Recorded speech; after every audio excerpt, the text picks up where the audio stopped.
When you think of a competitive coach, you're probably picturing a coach yelling at the refs or even worse, headbutting them. But some coaches scream and win titles while other coaches scream and completely lose their players. So, what's the difference? We know that competitiveness is fast fuel, but can also quickly turn into bad medicine. So today we'll unpack exactly how you can tap into this superpower of competitiveness, but avoid the negatives that could poison your team, kill your program. And by the end, you'll know how to be a coach that we would both run through a wall for. This is the most contagious archetype in all of coaching. Players catch the fire and never lose it. But when it doesn't work, players quit, transfer, or shrink. We're going to break down both sides. And we're going to end it with the one honest tell every competitor needs to listen for. It's the exact moment that your fire can stop helping your team and start hurting your team. If you don't know what type of coach you are, check out our free test that's going to tell you in less than 5 minutes. We got a link in the description. You're going to go to our SAVI coaching community, take it, and make sure to reply and tell us what is your top coaching personality. I'm a teacher, Tyler's the CEO, but today we're going to help you learn how to become the coach that we both run through a wall for. Welcome to The Hours. This is a podcast for coaches at all levels who want to think, teach, and lead better. I'm Mark Cassio, joined by Tyler Costin, and we call this The Hours because this is where we get to deep dive and have real conversations and spend real time on the things that actually matter. You can get the show notes and tools from today's episode in our weekly newsletter, so check out the link below. Let's get into this week's episode.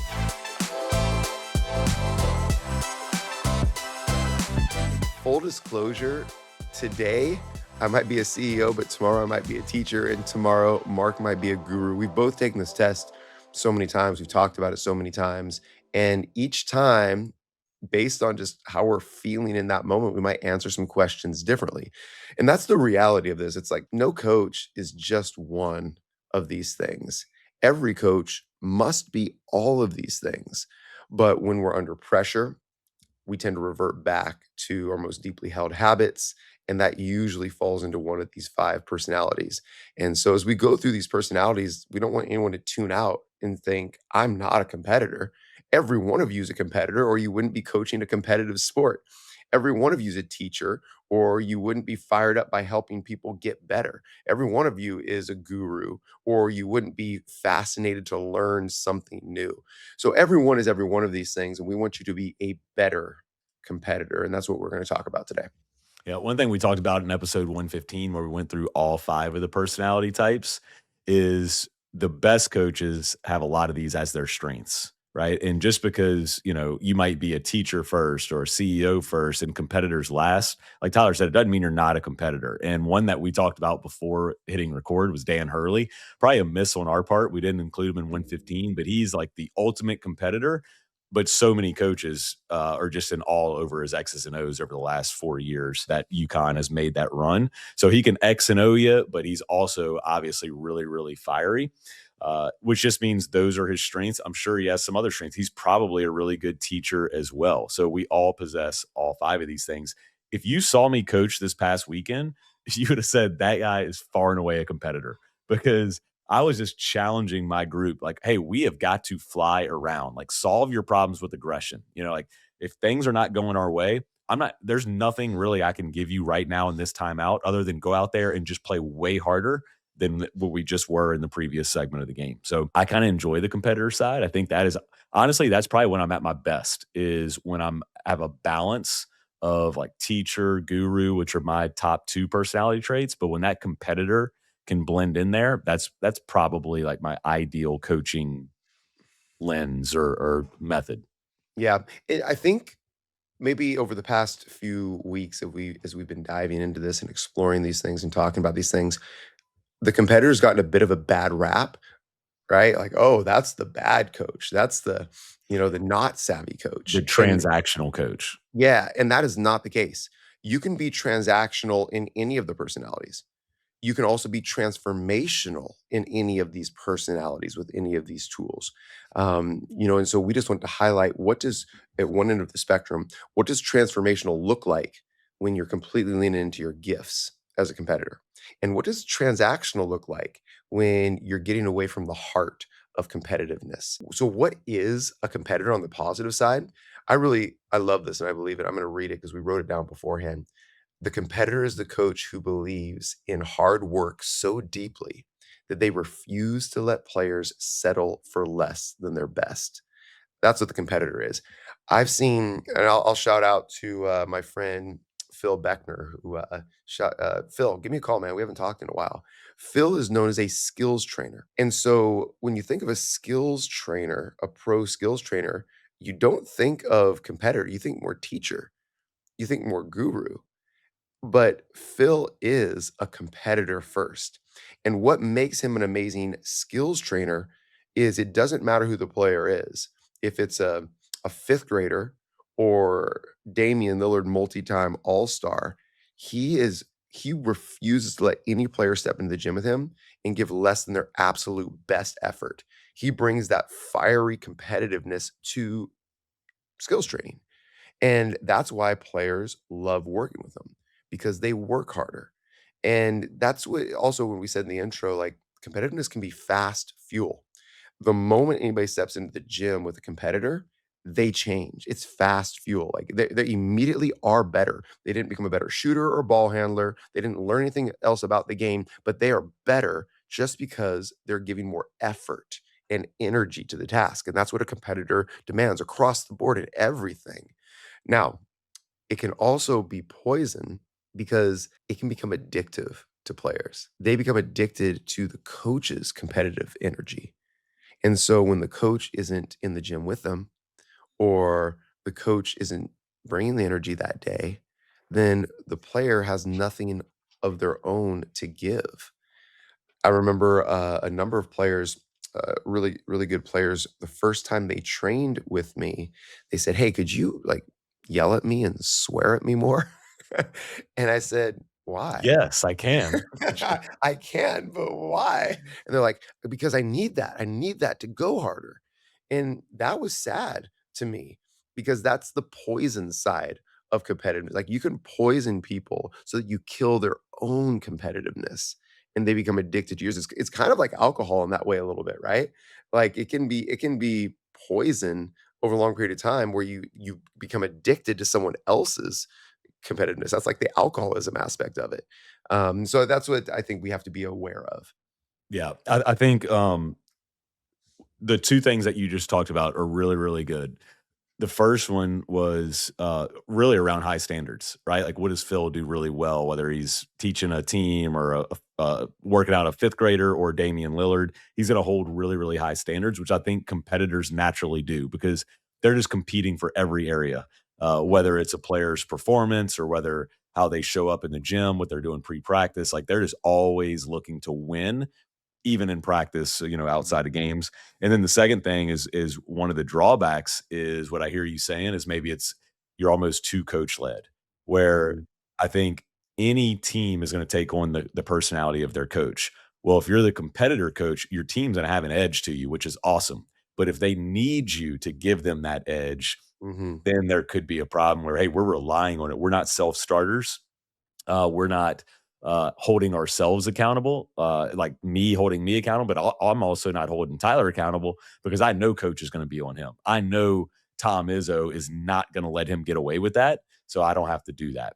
So I think though, yeah, it's good to identify the drawbacks because all of these personalities have their strengths, but then there's also some blind spots that you have to be aware of. And definitely that coach led one would be one. I think another one too is it can just kinda wear on you. Like, you mentioned the player that, "Hey, can you yell at me a little bit more?" Some mhm. players don't like that. Some players are Yeah. the opposite. They don't respond to that, and you're just on them, like, all the time. You have your thumb on them 24/7. They just hear you yell. I think at some point, they can tune you out. So, and competitor doesn't mean just yelling and screaming, but certainly it could be that. You could raise your voice at practice. Like I'm a little hoarse today because yesterday at practice, I'm like yelling and screaming, but in like a fun way, you know? Mhm, Like when we make the ball go and somebody skips it, what are we supposed to say? It's like, I got ball, we're screaming or I need help or peel switch, whatever it is. Like, let's just be really assertive in our communication. Well, you could mhm. be raising your voice in a teaching way or a competitive way where it's not negative. But if you're always that negative coach, I think it's going to fall on deaf ears. So it could lead to some player burnout a little bit where they just tune you out. Yeah. I think there's a misconception about being a savvy coach, and I get this from a lot of our members.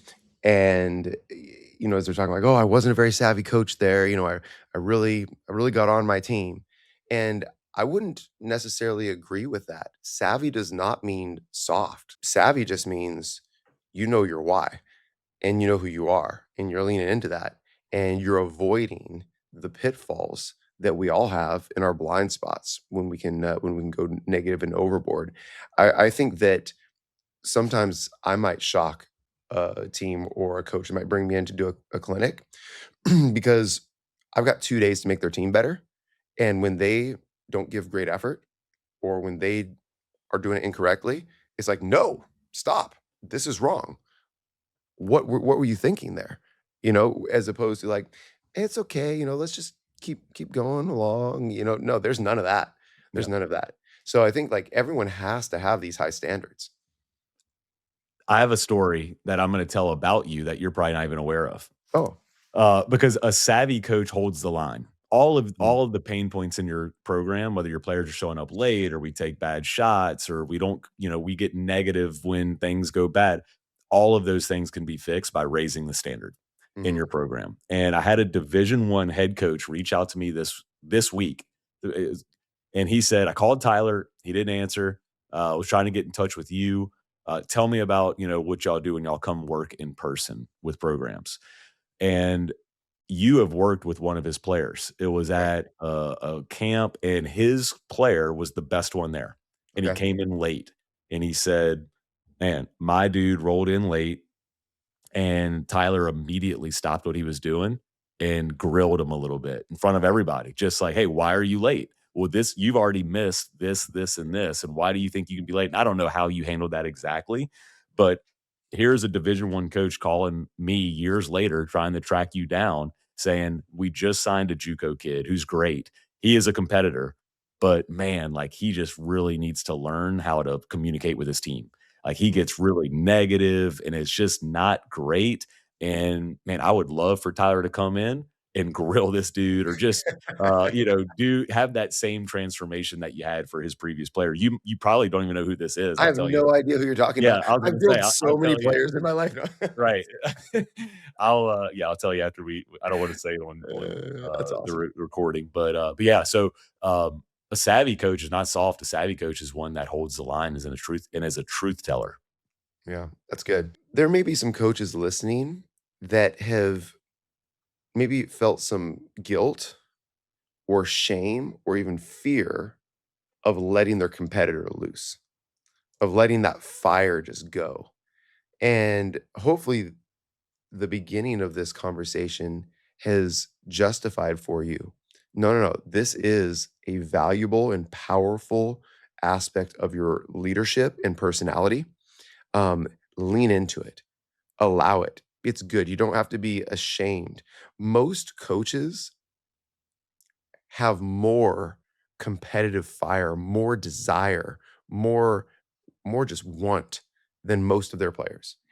That's normal. That's okay. Let it go. Hopefully that's what the beginning of this podcast has shared with you.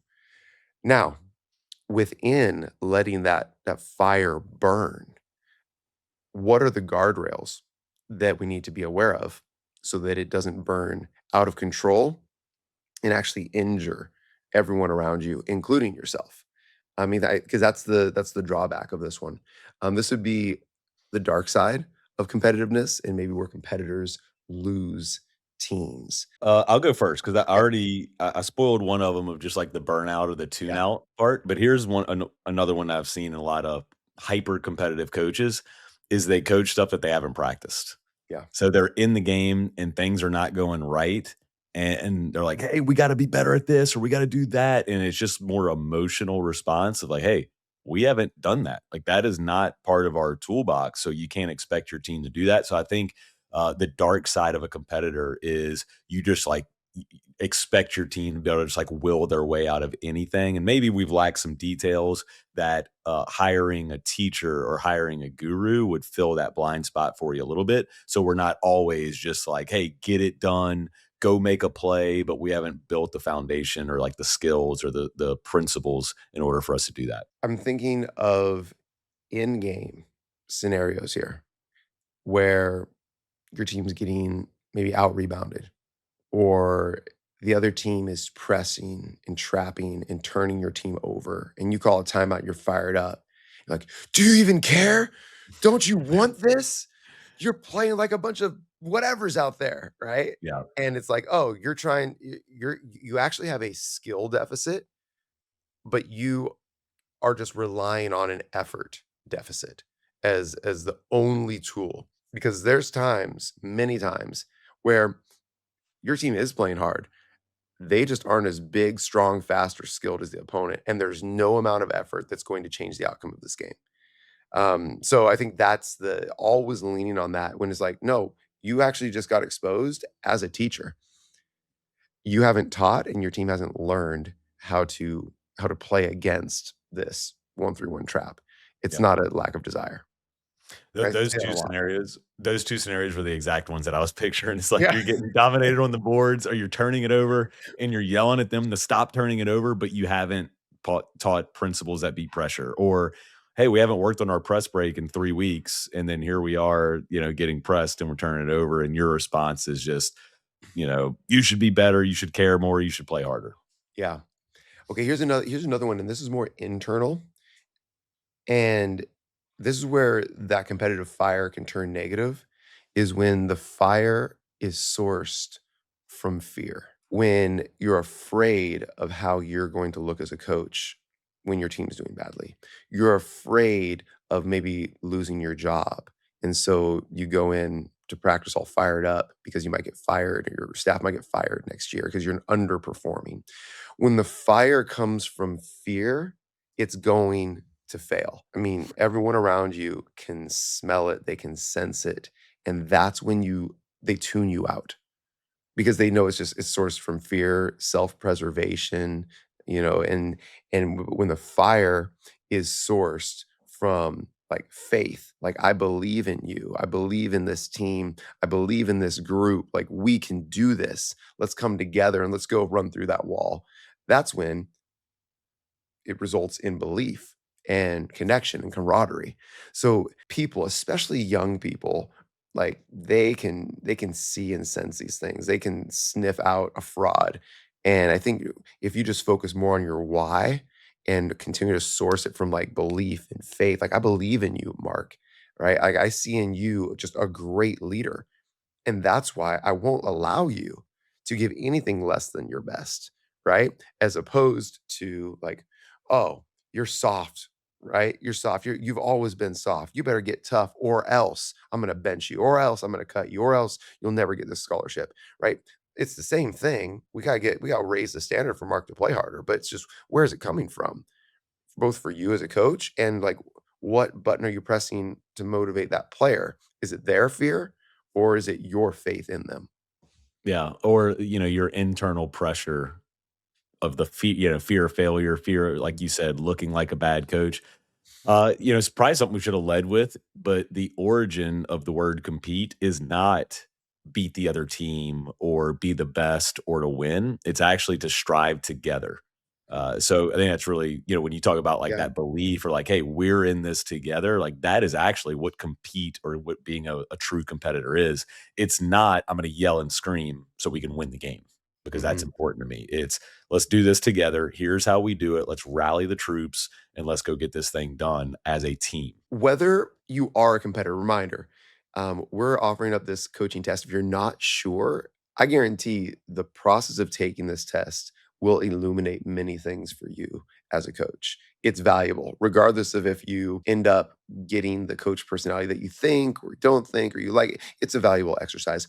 Reminder, go to the link below, head to our Savvy coaching community, completely free community, and it will be pinned at the top. Take the test. Let us know what you are. And regardless of where a competitor falls 1 through 5 for you, it's worth growing as a competitor. It's worth growing in raising standards and getting players to play harder and really having a fire that is infectious and kindles a flame in others. Really valuable. So, how do you grow in this competitiveness. Mark, I'll have you go first on this one. What are one of the key areas of how people can tap into this more, regardless of where it falls? Where I would start is by developing the mindset first. So if you're a competitor and you want your team to take on your personality, I Hmm. actually wouldn't start with necessarily teaching a specific game or using a specific drill. It would just like, especially I'm picturing first year coach in a program. It's like, hey, can we just get the mindset right? And where I would like, we believe in racing first, racing always. Transition is a big part of what we do. Hmm. So if I want my team to like compete in transition to race the arcs, then I just want them to just start by like converting quickly. And can we get in shape? And can we just whenever we go from defense to offense, how Hmm. quickly do we turn that on? And if we're going to be a team like my teams, we pick up full court, make or miss, and I like to trap. I like to just pressure and create some havoc early. So if I want my team to do that successfully, just the mindset of like, hey, go take some risk. And when one goes, meaning if one player goes to trap, then we all go. We all rotate. We are flying around. And if they Hmm. score, that's okay. Like, let's just make sure our effort's there first, and then we can clean up everything after that. Yeah. I am just thinking of what are descriptions of a team that's coached by a competitor. And, many teams can do this, but like one is they're the best conditioned teams. If you're a competitor, your team's probably the best conditioned team. They don't get tired. And all right, Mark, let me ask you this. What percentage of, let's go with just high school teams here. What percentage of high school teams would you look at and be like, "Oh, wow, this team is, like, above the rest in their conditioning. I can see this is a very well-conditioned team." What percentage of teams would you say that stands out? 10%. Agreed, yeah, I was gonna go 10%. That is so easily controlled, and most teams that are that have a very competitive coach because it is hard. It is hard to do. If you're thinking about your next season, you're like, "Okay, offensive system." And that's like your top priority, you're probably not gonna have the best conditioned team. You won't have the best conditioned team unless you set out to have the best conditioned team. That's it, and that's where, we talk about savvy with simplicity, and you can apply this to all these coaching personalities and anything that you want. The moment you try to be the best conditioned team and 5 other team things, you won't be the best conditioned team anymore. And so that's why it's the answer of this would be like, how many teams would you be like, oh, what percent of teams would you say just stand out? I was like, they are above the cut as far as like shooting 10%.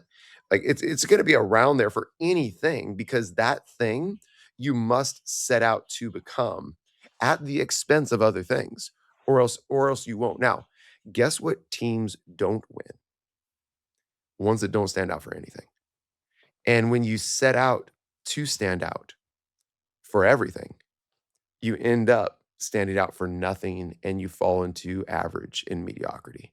So you have to stand out for something and decide what it is you're going to stand out for, but you can't stand out as everything. I was gonna say jack of all trades, master of none. Not a Yeah. clear identity. It's one of those things where you're scouting the opponent, and you're like, "Oh, they're not great at anything." You Mhm. usually feel pretty good going into that game. But if Yeah. it's like, man, they are just like bigger, faster, stronger. They play super hard because they're in shape and well conditioned. Even if they're Mhm. not the most skilled team, like I still wouldn't want to play that team on a night in and night out basis. This is the quickest way to improve your program as well. And by this, I mean lean into your competitiveness as a coach and have the best conditioned team and then play really, really fast. That's the quickest way just to get better. Everything else takes a lot longer. You can get in great shape and condition in 30 days. You can have a team that is just like, and here's the beauty of having the best conditioned team. A byproduct of the process to becoming the best conditioned team is mental toughness because you don't get physically strong without going through some mental weakness along the way. I remember, so I played for a national championship coach in college my last 2 years of college eligibility, University of Alberta. He just won 2 back-to-back national championships. I transferred in, and, I mean, I was like, "Man, I can't wait. We're gonna win." And for the first 2 weeks of training camp and practice, we hardly touched a basketball. I was like, "What is this?" We were throwing up every single day. We're running 5Ks, sprint things, and I'm like, "This isn't making us better at basketball," right? But it was making us very mentally tough. And it's just how he did things. He was a competitor coach. They've been doing it for 40 years, and he's like, "We will harden our bodies and harden our minds, before we do anything else." Yeah, Tyler, let me say this because this yeah, is yeah, yeah, a question I think every coach struggles with. Well, how do we get in shape? How do we get conditioned? That's what our Savvy membership is all about. Like, it's yeah, not just about, lock left defense or RDS. It's about the all it takes to lead a program. It's about how you do what you do. So there's a good friend of mine that is in our Savvy basketball community. He's a Division I strength coach. That I invited him in our community to be a resource for all of our members. So if you are a coach listening and you're curious about what does a great conditioning program look like, come in, join our 7-day free trial, post the question. I'll make sure he gives you a good response. man, I feel like I wanna go and get in shape. You should. I should. I need a stronger mind. Okay, competitive coach teams, they're very tough with the ball. They don't make frivolous turnovers. They don't lose the ball. They're very physical on defense, how they set screens, how they guard the ball. They often foul a lot more than they get called for fouls. They're often very good rebounding teams as well. Thinking back to a coach that I knew up in the Northwest, at the University of Washington, Lorenzo Romar. There, he was a competitive coach. Offensive rebounding, one of the best teams in the country every single year, and they had really skilled offensive players. Their offensive systems were not very sophisticated or impressive at all. It was kind of just like put the ball in the hands of Brandon Roy and let him score, and then we're gonna out rebound you and play really tough defense. And they went to national tournaments. Like that's just what happened. So those are a couple of just indicators of a competitive coach. Yeah. That reminded that whenever you're describing that team, that's just like X's and O's don't stand out, but they just get it done. They win. Kelvin Mhm. Sampson at Yep. Houston, he would have been a good example of a competitor coach. Yes. Yeah. Here's an idea for a competitor coach. This is going to sound a little redundant, maybe, but make practice competitive in the sense that one, you're playing a lot of games, and two, you're keeping score. That is, if you want your team to like really want to win and want to compete, then you got to play, you got to keep score. And if you're at that stage of the program where you got to make losers run or there's got to be some kind of consequence, Mm. do it, like Yeah. make them feel it in practice Mhm. before games. But also, I think another key part of this is defining your own victory, because so much of the competitive piece you can get wrapped up in the wins and losses. Where I talked about starting with the mindset of your players. I think then you go to behaviors, and I like to Mhm. define victories that are around behavior. So um, I mentioned like we trap a lot right now with the team that I'm coaching. Well, something that we define is multiple effort plays as our victory. Like how many multiple effort plays can we make in this? How many like full out sprints can we get to? And just defining those are processes to becoming a really competitive or really good defensive team or a team that makes multiple efforts that are tough with the ball that are physical, like you said, instead of just making everything win loss. Have those process goals that you're tracking as well. Yeah. Yeah. I'll give one more, and then maybe you can finish us up here with how we can continue to lean into and grow as a competitive coach. Get more specific with defining your measurables and your victories. I think a lot of times competitive coaches just stay very general and play harder, play harder. That's not hard enough. That's not good enough. Okay. You're saying that we're not at standard, but get more clear and specific as to what that standard actually looks like. Because a lot of times a competitive coach will feel it, but the players that you're trying to teach to compete more and to strive more together, they need it defined because they've never experienced it. Right? Until you, like, achieve a peak, it's really, really hard to see how to get there. And so that's where I think a competitor really can grow is in saying very specifically what it is you're actually looking for. And it could be as simple as this. We were teaching footwork for defensive slides, except it wasn't slides. We were teaching how to cross step on your first step to get faster and cover more ground. That's a whole nother thing. Go to the lock left course and you'll learn why defenders on the ball should at times cross their feet. Anyway, we're working on this and we're doing it timed lane line to lane line 30 seconds, right? And everyone in the group did 2 sets. They measured it, and inevitably, even though they may have been a little bit more tired, everyone's second set they got 1 to 3 more than they did their first set because we just measured the first set and they got 18 or 19 or 20 in 30 seconds. Then they measured it and they got a couple more. Okay. So then we talked about it and then I shared with them, hey, when I was in college, we actually did this 4 times at the beginning of every practice. And we had to run if any individual on our team got less than 30 lane slides in 30 seconds. And they're like, 30? Right? And they're like at 21, they're like, that's impossible. And I said, that would be a college standard. You know, you right now being in high school, I'm going to give you 25 as the high school. 25? That's the level of effort that would be required. That's the standard. Then we went back and did it again. And guess what? Everyone got 24 or 25 just because we got really specific on they had no definition. It was do it as hard and as fast as you could. Okay. That's what it is. And then we got really clear. This is what effort actually looks like. It looks like 25 and everyone got better. And like, that's a very simple explanation, but it's also very specific. And I think as we communicate that to people, that's when effort can actually improve, is when we really define what the standard is. You were hesitant to say defensive slides, and it's Yeah. funny because I was answering a question in our community for one of our members. He asked about pre-practice stretching.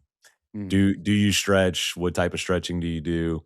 And so I'm generating my response, and I started to type defensive slides, and I was like, "Ooh, I don't like that." So I just yeah. said defensive footwork. So Yeah. That's good. you, That's you good. did the same thing. So you had slides in Uh, quotes.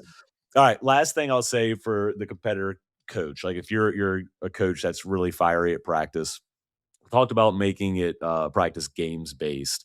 I like to play games that are sink or swim. Just like, hey, you got it done or you didn't. And one of my favorites is what we've called 3 and out, or what I might even rename like the kill game, because a lot of coaches will say 3 stops in a row is a kill. You get 6 in a high school game, 7 in a college game, you're winning like 90% of the time.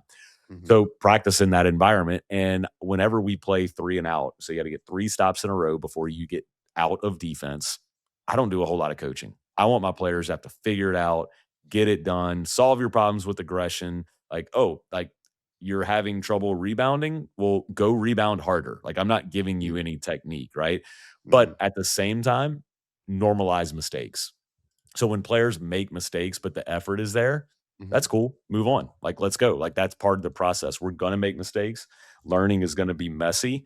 As long as the effort's there, I can handle any mistake that you make. I think a pet peeve of mine, and where my competitor starts to come out in practice or in games, when we're making mistakes, but we're not playing hard. That is where I tend to just like my competitive nature tends to come out in me. But if we're playing hard, the competitor in me is completely fine with any mistakes that we make, because that's going to be mhm. normal. I feel like I can lean into my competitive side more, and this podcast has taught me some things, remind me of some things. So I'm committed to bringing some competitiveness and some higher standards and some more specific measurements to my practice this week. I hope it's done the same for each and every one of you. Reminder: please like, subscribe, share this podcast with someone. We're adding new coaches all the time, and it's wonderful to see the impact that we're able to have on coaching. And head over to our SAVI coaching community to take the personality test. Reminder: SAVI coaching is for coaches of all sports. Our SAVI basketball paid membership is where we go deep with basketball coaches. But SAVI coaching is for all coaches, all sports, to get better. So if you've got a friend that coaches any sport, send them over there to take the personality test, and then you guys can have a conversation about it. As always, thank you for listening. That's Mark. I'm Tyler. This is the Hour. Stay savvy. Stay savvy.